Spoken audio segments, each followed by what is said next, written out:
everybody, John from Half Avenue here. Today I'm going to talk about my setup in my studio and the gear I used to record with, why I chose that gear, really kind of all the decisions I tried to make to best utilize the money that I had to spend, which I didn't really have any money to spend. I financed all this stuff.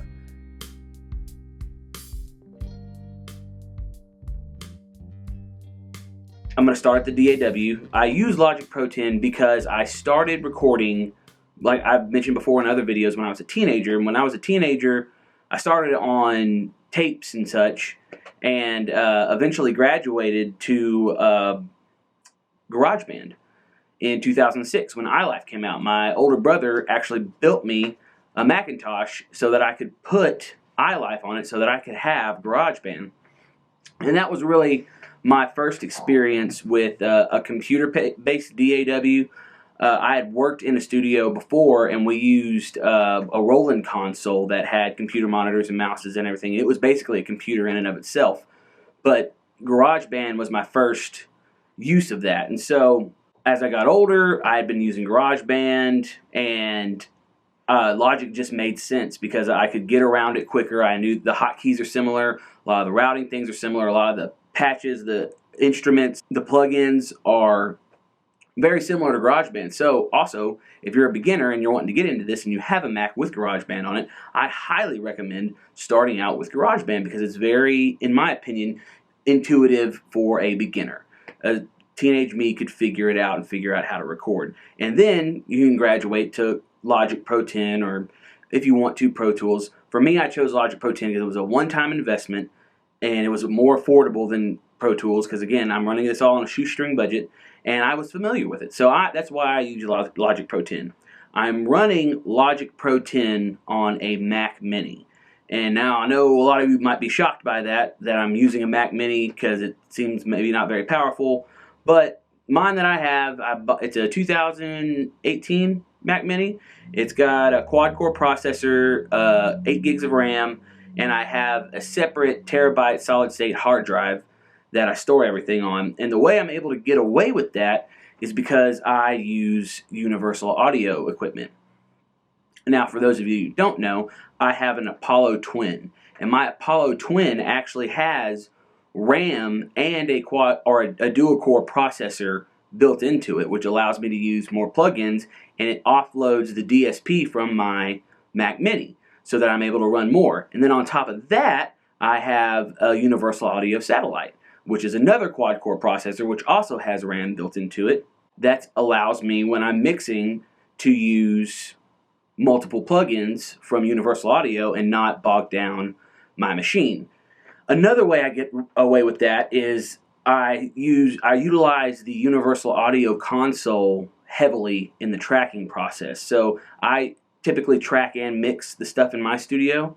So when I'm setting up a signal chain, I use a lot of the plugins that I know I'm probably going to end up using later, or would end up using later in the mixing process, in the console, that when it's shot to Logic Pro 10, it's already been recorded, such as I use tape saturation.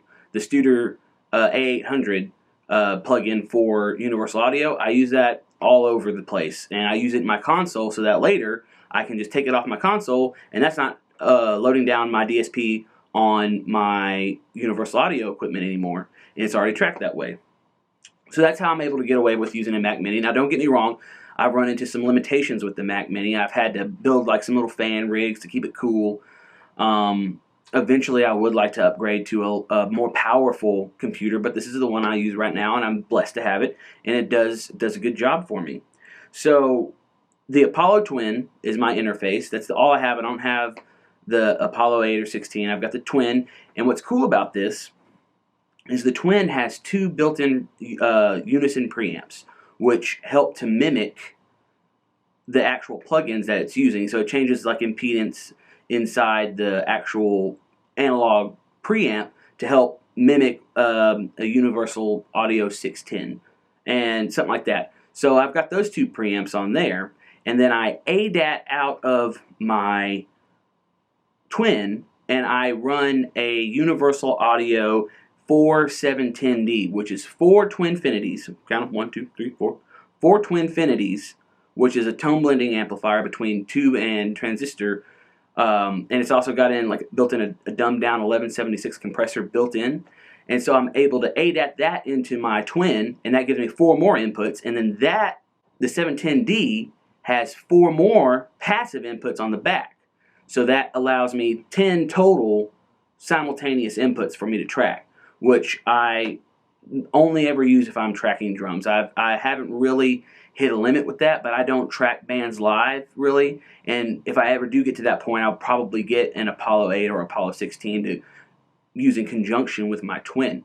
So on the back of the 710D, I'm able to run my lunchbox into that, and I have a Neve 511 in there that I use as a preamp, which is supposed to be similar to a 1073, but I've never really got to use a real 1073 before, so I'm not 100% sure of how close or how accurate that is, but it works well for me. I'm running the Neve out through a Warm Audio EQP-WA, which is supposed to be like a Pultec EQP-WA knockoff. And then for the rest of the inputs, if I need them, I have an NEI 1622 analog console that has individual outs for each channel, for each preamp, so that I can run those into the back. So that gives me all 10 of my inputs if I need to use them. The way I monitor, so that's another thing, is I run out of the headphone out on my Twin into a Behringer Powerplay Pro 8. So it doesn't offer a lot of versatility in headphone mixes. But I haven't ever really run into anything where I was tracking and somebody or multiple people needed more of one thing and they couldn't compromise on a singular mix to monitor with. I can, however, turn the volume up and down for each headphone, and I can run up to 8 headphones. Never needed that many, but I can. I'm going to do reviews over each piece of gear and give them a little bit more in-depth idea of what I use and how I use it and how it plays into my everyday workflow. But for now, this is just kind of a basic overview of everything that I use and how I use it. This is my shoestring budget studio, and I'm going to do another episode on my mics, and I'm going to do a different episode on how I use my signal chains for different applications. I hope you enjoyed this. If you could, like, subscribe, ring the bell, leave a comment about your studio, how you run your signal chain, what interfaces you're using, what DAWs you're using. If you use the same gear as me, do you do it a different way? If you're looking into building something using the same gear, what would you do differently? I'd love to hear from you guys, and thanks again for watching.